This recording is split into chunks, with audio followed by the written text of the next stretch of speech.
لیکن در حقیقت وہ کامیابی کا آغاز تھا، وہ کامیابی کی پیک تھی، بلندی تھی، کیونکہ اس کی روح، اس کے ارادے، اس کا مائنڈ، اس کی بشریت تھی، اس کی ہیومینٹی جو تھی وہ اپنی پیک پر تھی، وہ پیور تھا، وہ فائن تھا، وہ وہاں پر بھی عدل کرتا ہے، وہاں پر بھی انصاف کرتا ہے، کیئر کرتا ہے، آرام اور سکون کی بات کرتا ہے۔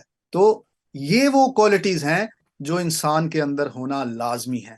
اگر انسان کے اندر یہ کوالٹیز ہیں تو وہی فرد معاشرہ بنا رہا ہے، وہی فرد معاشرے کا نظام ترتیب دے رہا ہے، اور وہی فرد اس دنیا میں رہتے ہوئے مختلف طرح کے جو نظام ہیں، جو نظام زندگی ہیں، چاہے وہ شہر کا ہے، خاندان کا ہے، ملک کا ہے، آرگنائزیشن کا ہے، کوئی بھی ہے، وہ اسے چلا رہا ہے۔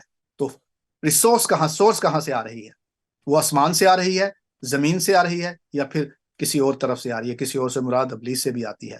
ابلیس یا شیطانی جو ہیں وہ نظام بھی ہوتے ہیں۔ اینیویز، وہ اسی طرح ہے کہ جیسے ایک بیج، چھوٹا سا بیج زمین میں ختم ہو کر ایک پودے کو جنم دیتا ہے، وہ درخت بنتا ہے، پھر بڑے پنچھی کہہ لیں، پرندے اس پہ بسیرا کرتے ہیں، لوگ چھاؤں میں بیٹھتے ہیں۔ تو یہی مثال ہے کہ جب ہم اپنی خودی کو ختم کرتے ہیں، میں کو ختم کرتے ہیں، تو پھر ہم پھل لاتے ہیں۔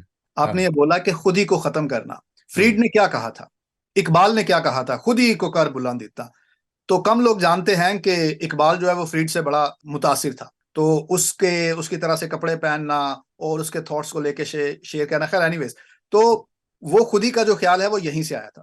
جی جی بائبل مقدس کمپلیٹلی کہتی ہے کہ ہمیں اپنے آپ کو ہمبل کرنا ہے، ہمیں اپنے آپ کو فروتن کرنا ہے۔ جی، سو جی بولیں آپ۔ اب وہ اسی طرح ہی لے رہے تھے، آپ کچھ ساتھ ساتھ ایکسپلین کر گئے اسی سے پہلے۔ انفرادی، اجتماعی، خاندانی، معاشی زندگی یا سیاسی زندگی کا یہ جو کلام مقدس، جب ہم ضابطۂ حیات کی بات کرتے ہیں تو یہ ہمیں کیسے رہنمائی فراہم کرتا ہے؟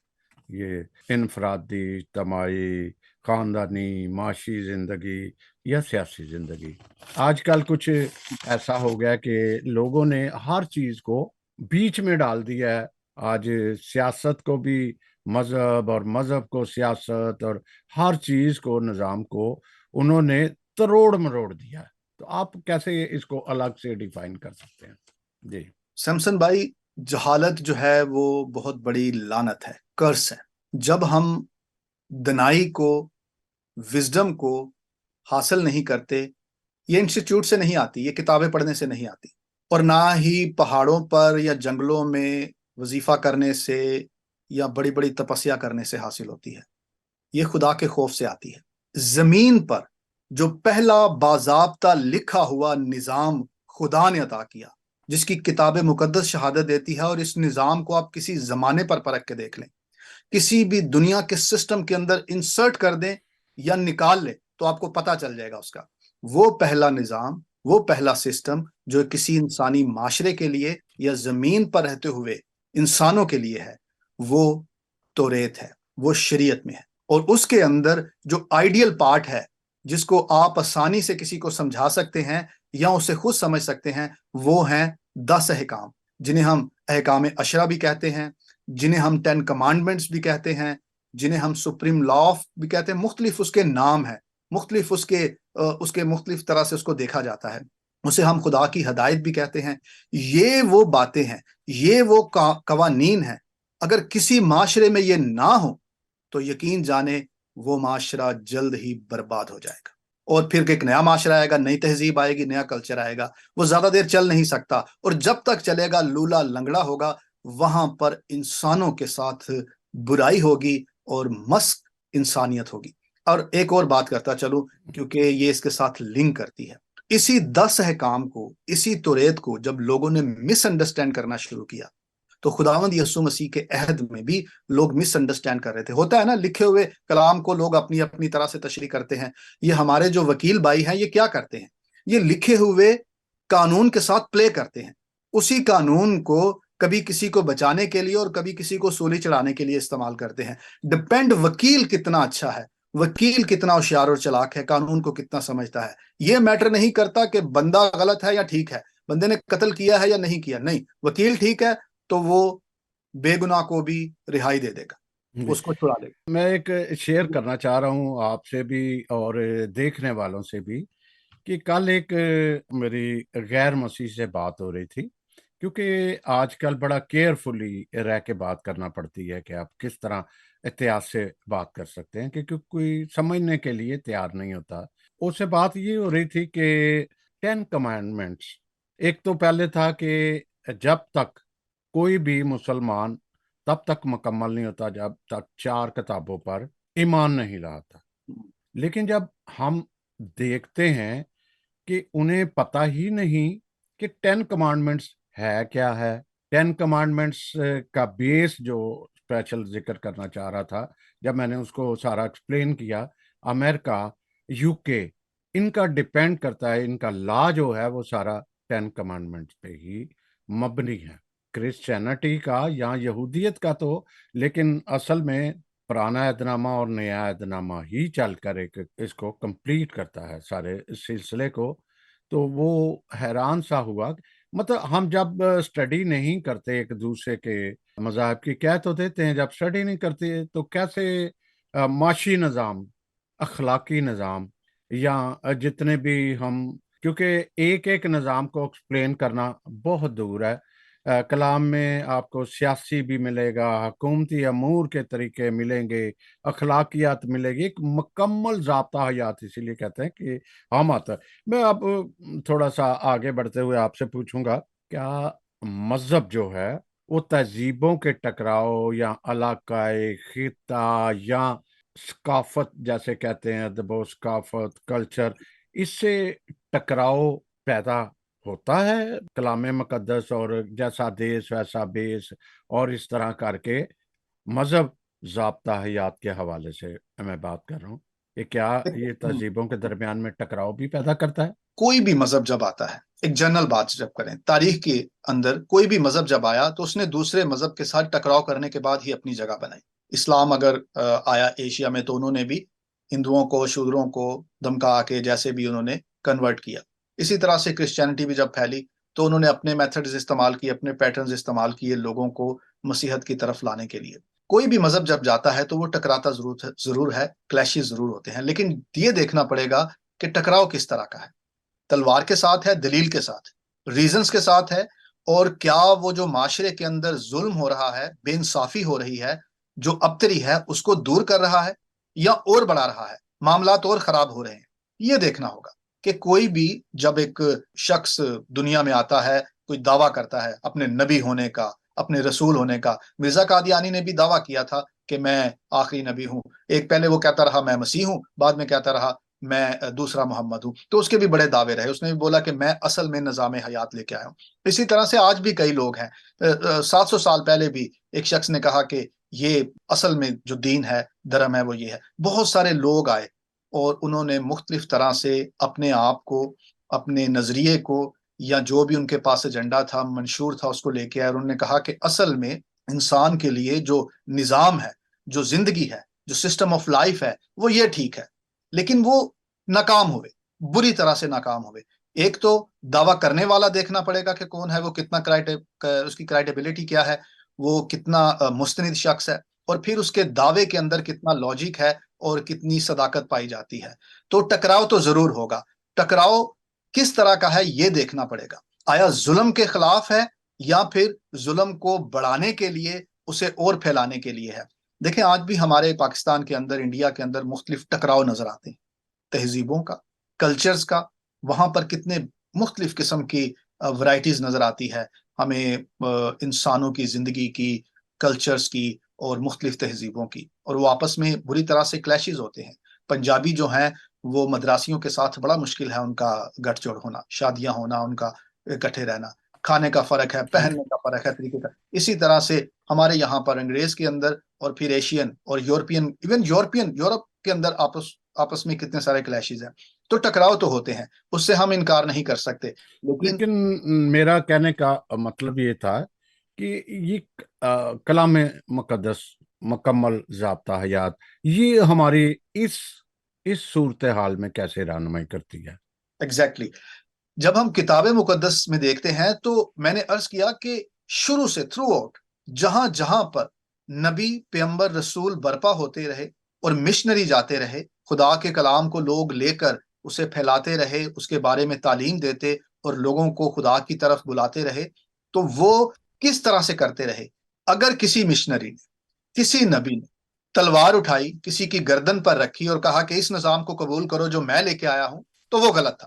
اگر کسی چرچ کی ڈینومینیشن نے ایسا کیا ہے تو وہ غلط ہے، اور کوئی ایسے ٹیکسز لگا دیے، کوئی ایسے برڈنز ڈال دیے کہ لوگوں کا سکون، زندگی اجیرن کر دی، تو پھر چرچ جو دعویٰ کر رہا ہے وہ غلط ہے۔ لیکن اگر چرچ نے پیار، محبت سے، ہمبلنس سے اپنے سسٹم کو، اپنے لائف سٹائل کو لوگوں کو انٹروڈیوس کروایا ہے، اس میں شامل کیا ہے، تو پھر یہ وہ نظام ہے حقیقت میں جو خدا کی طرف سے اور انسان کی بہتری کے لیے ہے۔ اور یہاں پر میں خاص ایک بات کرتا چلوں کہ خاص 200 سال پہلے یا 300 سال پہلے چرچ جب پوری دنیا میں پھیل رہا تھا تیزی سے، ایک سیکنڈ یا تھرڈ جو ویو چل رہی تھی کرسچینٹی کی پوری دنیا میں پھیلنے کی، تو اس کے اندر جہاں جہاں پر مسیحت پھیلی ہے، جہاں جہاں پر مسیحت گئی ہے، انہوں نے وہاں کے کلچر کو، وہاں کی تہذیب کو مکمل مسخ نہیں کیا، مکمل تباہ و برباد نہیں کیا، بلکہ بتایا کہ کہاں پر کس طرح سے کون سی چیز غلط ہے اور کون سی ٹھیک ہے، آپ اسے کیری کر سکتے ہیں۔ پھر بات وہی آ جائے گی کہ وزڈم، دنائی، زمانے کے اندر کوئی روایت غلط نہیں ہوتی، چاہے وہ پنجابی کلچر میں ہے، مدراسی میں ہے، چاہے وہ سندھیوں کے اندر ہے، روایتیں کلچر کے اندر جو چھوٹی موٹی چیزیں ہیں وہ غلط نہیں ہوتی، ڈپینڈ پیچھے کانسیپٹ کیا ہے اور اس سے ہم کیا نتیجے نکال رہے ہیں، وہ خراب ہوتے ہیں۔ اگر وہ ٹھیک ہے تو پھر آپ کسی بھی طرح سے اپنی خوشی کو سیلیبریٹ کر سکتے ہیں، آپ کسی بھی طرح سے دوسرے کے تہوار میں شریک ہو سکتے ہیں۔ ایسا تو نہیں کہ آپ کہہ دیں کہ صرف جگہ جہاں میں رہتا ہوں، جہاں میں عبادت کرتا ہوں، وہی ایک پاک جگہ ہے، باقی سب حرام ہے۔ یو کے میں یہاں پر میں آپ کو بتاتا ہوں، کئی لوگ ہیں وہ بچے چرچ جانے کے لیے راضی نہیں ہوتے۔ چرچ میں اسمبلیز ہوتی ہیں، آپ کو پتا ہے، کچھ سیشنز ہوتے ہیں، لوگ گردوارے میں بھی یہاں جاتے ہیں، مندروں میں بھی جاتے ہیں، یہاں کا طریقہ کار ایسا ہے۔ تو کیا کرتے ہیں کچھ بچے، کہتے ہیں ہم نہیں چرچ جائیں گے، چرچ حرام ہے، حرام ہے۔ یہ کیا بات ہوئی؟ آپ نے سکھایا اس طرح سے کہ کوئی ایک جگہ حرام ہے، کوئی ایک حلال ہے۔ یہ باتیں بچوں کے اندر جب انسرٹ ہوتی ہیں، بچوں میں داخل کی جاتی ہیں، تو یہ ہمارے سسٹم کو، ہماری سوچ کو، ہمارے نظام زندگی کو ظاہر کرتی ہے۔ اور یہی بات ہمارے پورے ایسٹ میں، مڈل ایسٹ میں اور دنیا میں ہے کہ ہم نے کسی ایک جگہ کو حرام کر دیا، کسی ایک جگہ کو حلال کر دیا۔ خدا جہاں پر ہے صرف وہ جگہ پاک ہے، اور باقی سب جو ہے وہ خدا کی حضوری سے باہر ہے۔ موسیٰ سے اس نے کہا کہ تو جس جگہ کھڑا ہے یہ جگہ پاک ہے، اس لیے نہیں کہ اس جگہ میں کوئی کوالٹی تھی، اس لیے کہ خدا وہاں اترا تھا۔ سو ہم کسی کو اس طرح سے جب یہ بیان کرتے ہیں اور بتاتے ہیں کہ تو حرام ہے اور میں حلال ہوں، تو جو کھا رہا ہے یہ برا ہے اور یہ جو میں کر رہا ہوں وہ اچھا ہے، آپ زنا کریں تو وہ حلال ہے، ٹھیک ہے، اور ہم لیگلی اگر کسی پروسیجر سے، شادی کے عمل سے گزرتے ہیں تو وہ حرام ہے کیونکہ ہم کافر ہیں۔ تو یہ طریقہ کار جو ہے یہ چرچ نے کبھی اڈاپٹ نہیں کیا۔ چرچ نے ایکسپٹ کی شادیاں، ایسا تو نہیں انہوں نے کہا کہ اچھا چلو آپ 2 کپل یا 2 لوگ آئے ہیں، ایک کپل آیا ہے، ایک فیملی آئی ہے، تو ان کی شادیاں دوبارہ ہوں گی، اب ان کے باقی پروسیس بھی نہیں۔ آپ نے ایکسپٹ کیا ہر چیز کو۔ سو یہ سمجھنا پڑے گا الہام کس طرح سے معاشرے میں، تہذیب میں اتر کر غالب آتا ہے، یہ دیکھنا پڑے گا۔ ٹیکس جو ہے، ٹیکس جو خدا کی طرف سے ہے، وہ کس طرح سے کانٹیکس میں جا کر اور اس کی شکل کو تبدیل کرتا ہے۔ وہ مسک نہیں کرتا، وہ ذبح نہیں کر دیتا ہے سامنے والے کو، بلکہ اسے روشن کرتا ہے اور اس کی روشنی اس کے اندر قائم کرتا ہے۔ سو اگر میں آپ کی اس سوال کو میں ایڈریس کر پایا ہوں، تو میں یہی کہنے کی میں نے کوشش کی کہ جہاں جہاں بھی کتاب مقدس کے ماننے والے، تعلیم دینے والے گئے، وہ ٹکرائے ضرور، لیکن ان کا ٹکراؤ بڑا جنٹل تھا، بڑا سافٹ تھا، دلیل کے ساتھ، ریزن کے ساتھ، سچائی کے ساتھ تھا۔ جی، اگر ہم باغور بائبل کا بھی یا انجیل مقدس کا بھی مطالعہ کریں تو ہمیں تہذیب سے ٹکراؤ نظر نہیں آ رہا، کیونکہ جیزس کرائسٹ نے جب پہلا ہی معجزہ جس کو کہتے ہیں وہاں پہ دیکھا تو ہمیں کلچر کی جھلک نظر آتی ہے، کلچر نظر آتا ہے، لیکن انہوں نے ایسا کلچر کو ڈینائی نہیں کیا۔ پھر مصرف بیٹے میں آپ اگر جاتے ہیں تو وہاں جب مصرف بیٹا واپس آتا ہے تو اس کو آوازیں آ رہی ہوتی ہیں کہ وہاں پہ خوشی کا ماحول تھا، کہ خوشی منائی جا رہی ہے، یا